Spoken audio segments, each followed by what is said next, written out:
Have you ever stopped to think about what music really is?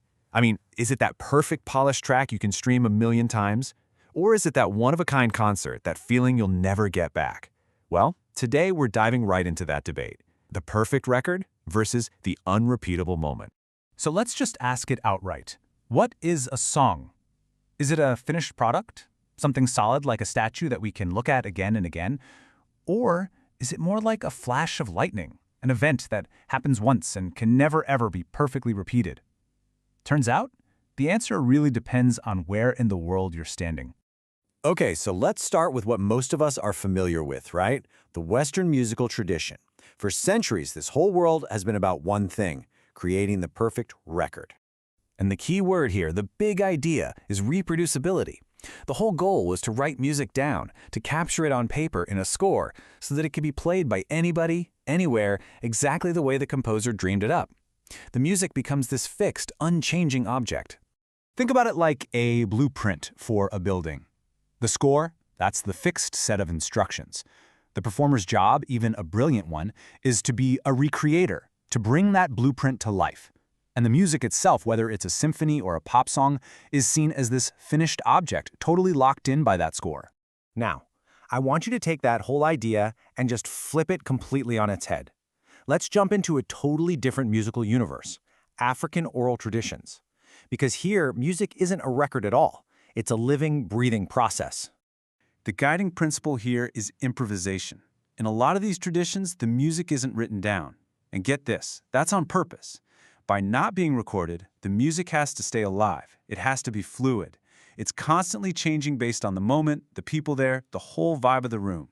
So you might be wondering, well, how does it all hold together without a script? It works because everyone's speaking a shared musical language. You've got polyrhythms, these amazing layers of complex beats all happening at once. You have interlocking patterns where musicians weave their parts together. And of course, a classic, call and response. You know, that back and forth conversation between a leader and the group. So if the other model was a blueprint, this one is a conversation. The musical pattern, that's like the topic everyone agrees to talk about. But the performers? They are co-creators, all of them, shaping the music as it happens. The work isn't some object you can hold. The work is the living event itself. So on one hand, you've got the fixed, reproducible record. And on the other, the fluid, unrepeatable event. It seems like two totally different philosophies, right? Worlds apart. But are they really so different? What if I told you that the logic from these ancient oral traditions is actually reshaping the entire modern music industry as we speak? What if your playlist's future has more in common with that drum circle than it does with a symphony orchestra? Because that's pretty much exactly what's going on. We are right in the middle of this massive shift in how we think about music, how we value it, and it's causing these two worlds to collide in a really fascinating way. I mean, just look at the money. For decades, the industry was all about selling records, the vinyl, the CDs, the digital downloads. But now with streaming, the value of one recorded song has just tanked. So where did all that value go? It moved. It went to the live experience, to the concerts, the festivals, the one-night-only events you just have to be at. And this is the real kicker. Thanks to streaming, that perfect studio recording isn't a rare thing anymore. It's everywhere. It's infinite. So it's not the final product anymore. It's become the starting point for an artist to build a relationship with you. This quote just nails the new reality, doesn't it? For so many artists, that new single or album is basically a really cool business card. Its main job isn't even to be sold. It's to get you hyped up enough to come to the main event, the live show. So all of this leads us to this pretty wild conclusion. The future of music is live. And the way it all works, well, it might sound a lot more familiar than you'd think.